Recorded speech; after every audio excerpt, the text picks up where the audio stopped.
Bien, estamos de vuelta con más a esta hora y vamos a iniciar nuestras entrevistas, nuestras conversaciones para esta mañana porque hay importantes temas iniciando esta semana y por supuesto que toca y vale la pena analizar. Está conmigo esta mañana don Pedro Citón, quien es pues doctor en Derecho Internacional, es abogado y analista político también en materia internacional, docente universitario y con quien es oportuno a esta hora pues hacer un balance de las intervenciones del presidente de la República en la reciente Cumbre de las Américas que se desarrolló en los Estados Unidos, en la ciudad de Los Ángeles.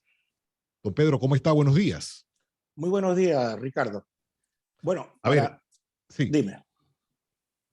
Cuénteme. Quería comentar algo antes. No, para iniciar solamente este conversatorio manifestándote que la gran mayoría de analistas internacionales han dicho que de antemano, antes de iniciarse esta cumbre, era un fracaso. Y era un fracaso por varias razones. Así que las expectativas que yo tenía de la presencia del presidente Cortizo en esa cumbre y sus resultados, pues para mí eran bastante ilusorios.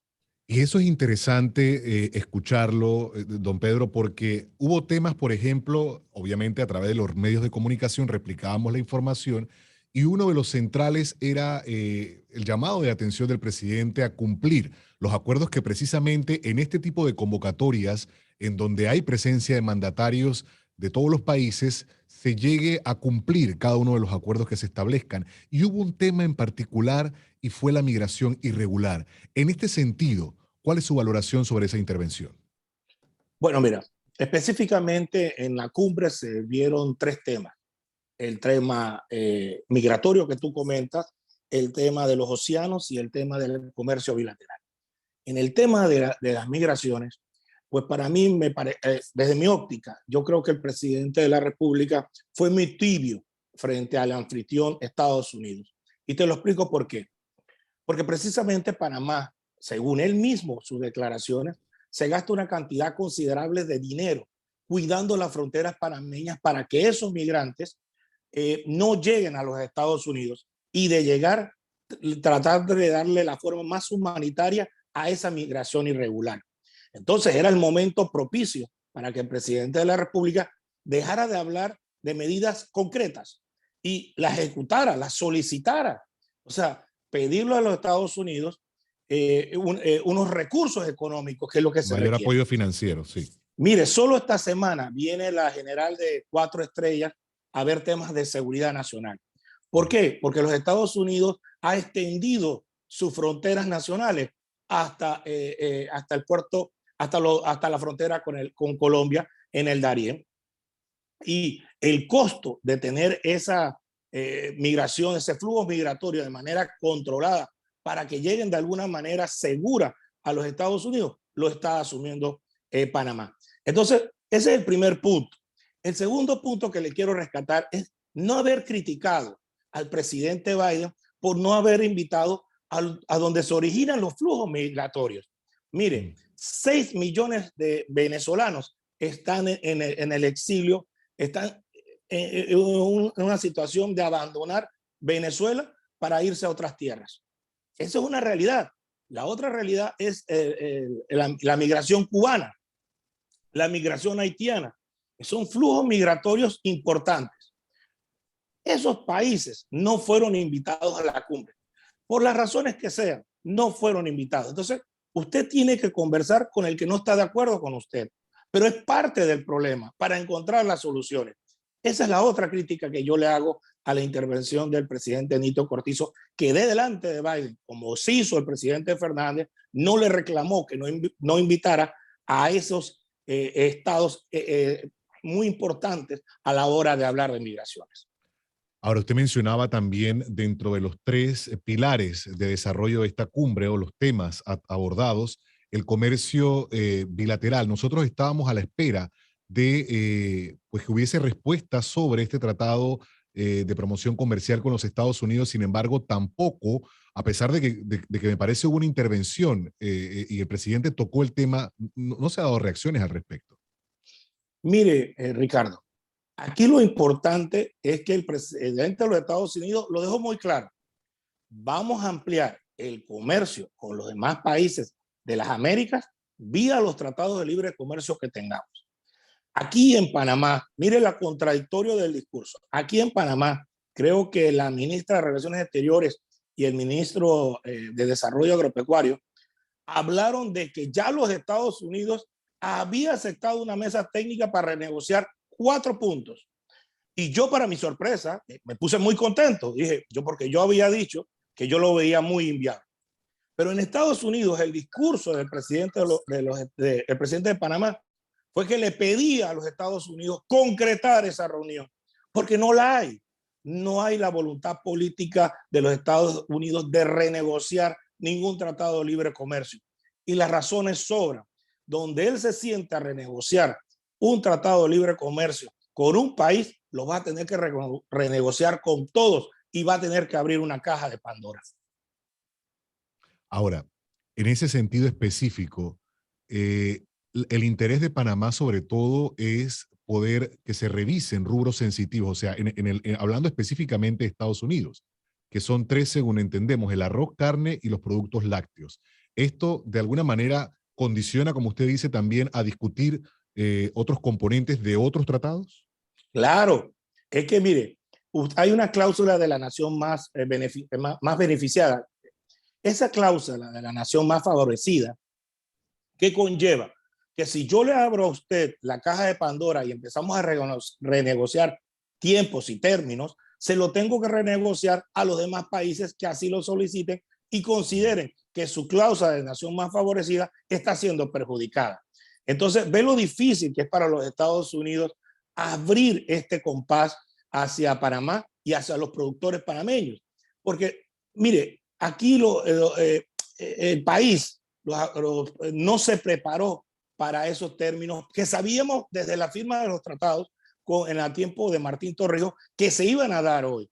Entonces se tenía que tecnificar al agro. Lo que se está dando hoy mismo, y puede preguntarle a cualquier agricultor, agropecuario, es la transferencia de tecnología a través de toros con alta tecnología. Eso no es lo que necesita el agro. Ese es solamente el tema pecuario, pero el tema agro necesita una serie de otras situaciones como tecnología de avanzada que pudiera venir, por ejemplo, de países que saben desarrollar su agro como Holanda, como Israel, etcétera, en donde en pequeñas porciones de tierra, con muy poca agua, se pueda producir 3 y 4 veces lo que se está produciendo aquí y en más periodos de tiempo. Pero eso es lo que el gobierno panameño no ha entendido y yo lo veo venir. En los Estados Unidos se lo va a hacer ver. ¿Qué efectos considera usted podría surtir entonces esta convocatoria? O sea, ¿qué resultados podríamos esperar o esto ha sido de alguna manera un ejercicio infructuoso? Definitivamente, la cumbre como tal ha sido un ejercicio infructuoso. El presidente de la República y la primera dama se han paseado por la alfombra roja como otros mandatarios latinoamericanos y se han dado el abrazo de amor con el presidente Biden. El no invitar al eje del mal, Venezuela, Cuba y Nicaragua, y fortalecer lo que yo llamo el eje del bien, que son los países de la Alianza para el Desarrollo en Democracia, Panamá, Costa Rica, República Dominicana y ahora Ecuador, lo único que te quiere decir es que hay países bien alineados con los Estados Unidos y en ellos nosotros no destacamos y hay países que son marginados. Pero esa marginalización que está conllevando el presidente Biden, forzado por las elecciones legislativas que se van a dar en noviembre en Florida y por el fuerte lobby anticastrista cubano que existe ahí en esa región, lo que ha provocado es que tanto Venezuela como Nicaragua pidan y hayan ido a Rusia a suscribir tratados para que sus tropas vengan a sus países para fortalecer sus relaciones militares. Y eso es peligroso, porque le están pagando con la misma moneda a los Estados Unidos en el tema de Taiwán con China y en el tema de Ucrania con Rusia. Entonces, como lo ves, lo que se está tratando es de una insostenibilidad o un riesgo alto de conflicto en la región latinoamericana. que no existía antes de esta cumbre. O sea que la cumbre, como tú lo quieras ver, ha sido un fracaso. Pero permítame apuntarte una situación que se ha escapado hasta de los propios medios panameños, hasta de los especialistas que se dedican a analizar el tema del sistema financiero panameño y el tema de los paraísos fiscales. Pareciera que aquí nadie escuchó ni el discurso del presidente Boric de Chile, ni siquiera su reunión, su Twitter de la reunión que sostuvo con el presidente Biden. Y permíteme decirte que él hablaba allí con el presidente Biden y en su discurso que había un pacto tributario global para contener a los centros de paraísos fiscales en la región.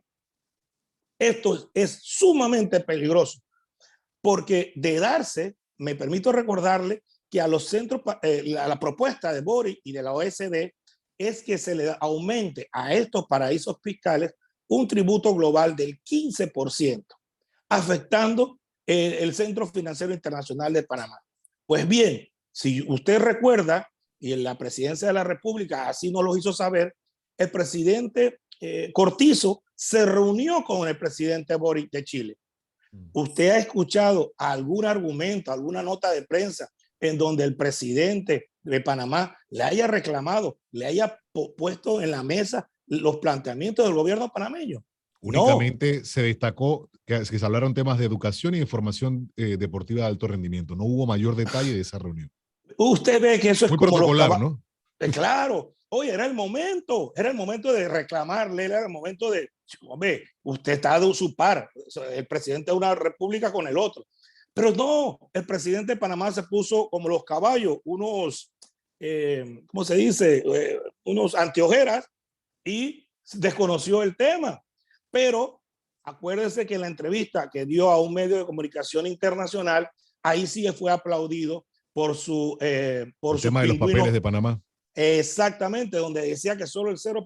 Ahí sí fue aplaudido por su comité de aplausos que tiene en las redes sociales, pero nada se ha dicho. Yo le exhorto a usted, periodista, que le pregunte que cuál es el discurso que tiene Panamá con la postura de Chile, porque eso sí es preocupante para nuestro sistema financiero y que se nos siga señalando con el dedo que somos un paraíso fiscal. Entonces, para Panamá, visto lo visto, más allá de la propaganda oficial, más allá del querer de la canciller Moines de decirnos a nosotros que fuimos líderes en transparencia, líderes en la cumbre oceánica, etcétera, etcétera, la realidad sea dicha, perdimos. Y perdimos porque no tuvimos el valor de decirle a un amigo, a los Estados Unidos, nuestras inquietudes en el tema migratorio, como le he dicho, en el tema de los paraísos fiscales, tampoco, y en otros temas importantes que Panamá tenía que haber rescatado en esa cumbre. Fue una cumbre fracasada desde el inicio y para Panamá meramente protocolar. Yo le decía la semana pasada, o hace una semana, no recuerdo bien, a su colega, el periodista Enrique Arosemena, que el presidente había tomado unas cortas vacaciones.